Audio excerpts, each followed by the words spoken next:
Arsenal have lost 2-1 to PSG in the Champions League semi-finals. We're going to break down what will happen in the final at the end of the video.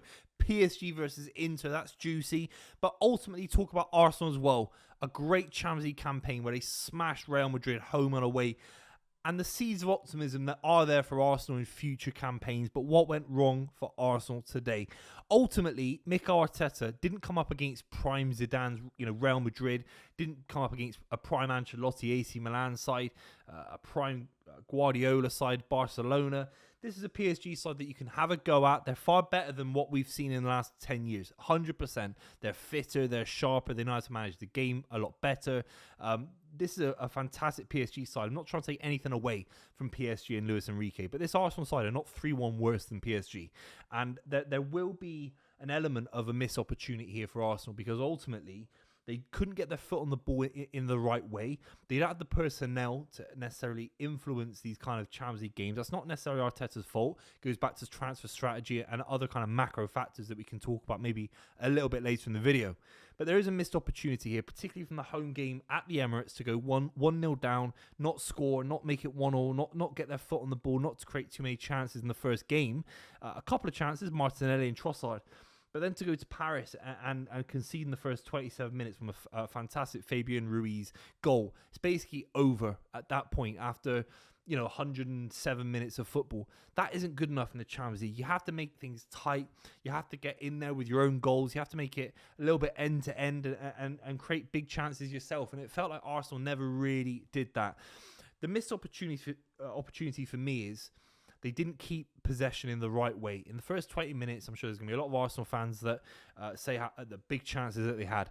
A lot of them were throw-ins. A lot of them were long looping balls. Little deflected header. Declan Rice had a big chance in the first 10 minutes. They created a lot of havoc in the first 10, 15 minutes, lobbing things in.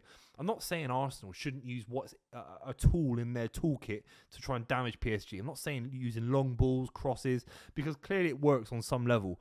And the long ball actually allowed Arsenal to score, but it was too late in the second half.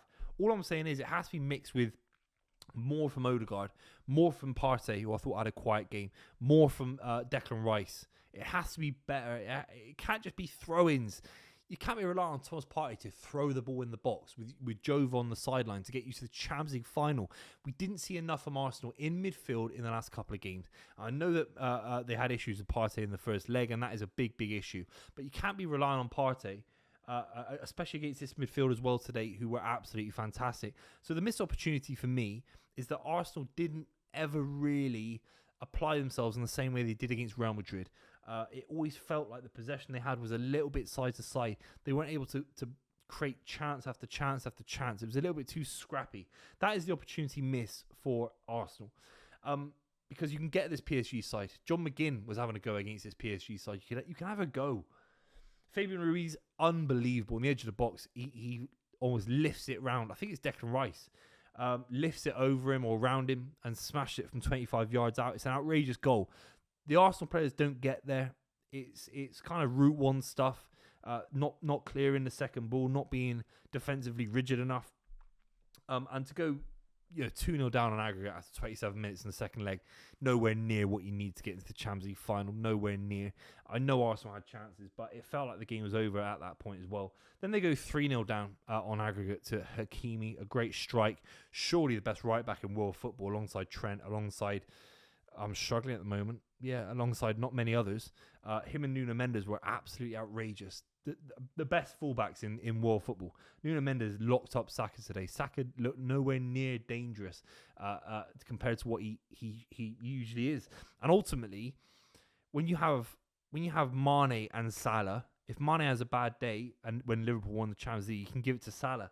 You can give it to Firmino. You've got to have 2 or 3 options. If Saka's having a quiet game, you've got to give it to Martinelli. That's just nowhere near the level. This is the Champions League semi-final. Trossard isn't at the level. Martinelli isn't at the level. I'd say Havertz isn't at the level. Moreno, and it's not his fault. He's a defensive midfielder. He's doing well, but he's not at the level either. So ultimately, personnel issues have let Arsenal down today. They really have. Saka created chances. Great save from Donnarumma in the second half. Donnarumma pulled off an unbelievable save from Martin Odegaard. The one thing that Odegaard did all 180 minutes of both legs, a brilliant strike in the first half, 25 yards out on his left foot. should he have scored? I mean, should you just be banging that top bins? It should just be going in regardless how good the keeper is. There's an argument for that if you really rate Martin Odegaard. I think the story of the game for Arsenal will be Martin Odegaard. If Saka's not having a good game and Odegaard's not having a good game, then you're screwed. I thought Saka had a great couple of legs, fantastic against Real Madrid. Where is Odegaard? This guy, people have been saying he's Kevin De Bruyne. Mark my words, he's nowhere near Kevin De Bruyne. I don't even know if he's better than Bruno Fernandes, and he's currently 17th in the Premier League or 16th, and he's a solid player. Martin Odegaard has to do more. His pass has to be sharper. It has to be first time. It has to be more controlling. Everything has to run through him. He felt like a bit part character in his own movie. He felt like the sidekick, but he's the main man. This is the Martin Odegaard show on some level in midfield. Declan Rice is a different kind of player. He was putting in big tackles. He complements Odegaard, but Odegaard's the number 10. He's got the best touch. He's got the silky quality to his game. People are saying that he'd be starting for all these sides. He has to do better. And I'm only criticising because I think he can do better. And that's where criticism is fair and just, because I'm not asking someone to do something that is impossible or out of the realms of possibility. I thought he had a really poor 2 games. Bukayo Saka off of a Trossard. Trossard goes into, I think it's Nuno Mendes who's coming over. What I have to say about the referee, I mean, the referee gave a really dodgy penalty. It was really, really soft handball. Thankfully, Vitinha misses it. It was a terrible penalty. But the referees in the game, I noticed, weren't giving those fouls where a forward is pushing into a defender. Sometimes they are fouls. You have to just say yes. It's crazy from the forward to be pushing someone that's going nowhere with the ball. But too many times, top-level European footballers, they feel any kind of pressure on their back and they just fall over onto the ball, and it ruins the spectacle of football, and it's just diving. It's basically, non-risky diving. You're not doing it in a box, but you're just playing the safe option, hoping the free kick comes. It happened twice. It happened in the first half and the second half. It didn't happen again, obviously, as I said, in the second half.